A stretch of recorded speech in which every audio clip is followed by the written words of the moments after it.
So basic rules of approaching A stranger girl. మీరు ఒక అమ్మాయిని చూసినప్పుడు ఆ అమ్మాయి గనక మీకు నచ్చినప్పుడు వెళ్ళి ఎలాగైనా మాట్లాడాలని ఉంటుంది. మెయిన్లీ ఇక్కడ రియల్ ఛాలెంజ్ స్టార్ట్ అవుతుంది.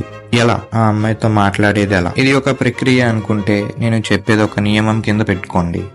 మెయిన్లీ మనకు తెలియని అమ్మాయితో మాట్లాడి మనని ఇంప్రెస్ చేయాలి అంటే ఇట్స్ రియల్లీ ఒక ఛాలెంజింగ్ థింగ్. సో ఇక్కడ మేజర్ గా మన టార్గెట్ ఏంటంటే తనతో ఎలాగైనా మాట్లాడాలి, తను ఇంప్రెస్ చేయాలి. సో ఇక్కడ రూల్ అండ్ ప్రాసెస్ రెండు చెప్తాను. ఫస్ట్ రూల్ ఏంటంటే మనం చాలా న్యాచురల్ గా క్యాజువల్ గా ఉండాలి. అండ్ ప్రాసెస్ వచ్చేసరికి మన కాన్వర్జేషన్ మన కమ్యూనికేషన్ టైప్ తెలియాలి. అది వర్బుల్లా లేకపోతే నాన్ వర్బుల్లా అనేది. సో ఈ పర్టికులర్ కేసులో మనం నాన్ వర్బుల్ కమ్యూనికేషన్ చేయాలి అండ్ ఇది మనకి బాగా యూజ్ అవుతుంది.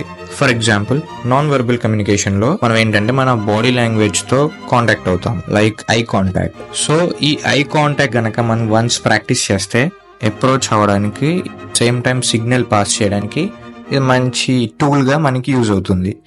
సో ఐ కాంటాక్ట్ చేయడం వల్ల మనకి బెనిఫిట్ ఏంటంటే మన కాన్వర్జేషన్ లో కాన్ఫిడెన్స్ స్కిల్స్ పెరుగుతాయి, ద సేమ్ టైం మంచి హైప్ వస్తుంది. సో మీరు ఇప్పటి నుంచి ఒక మంచి ఐ కాంటాక్ట్ ప్రాక్టీస్ చేయండి.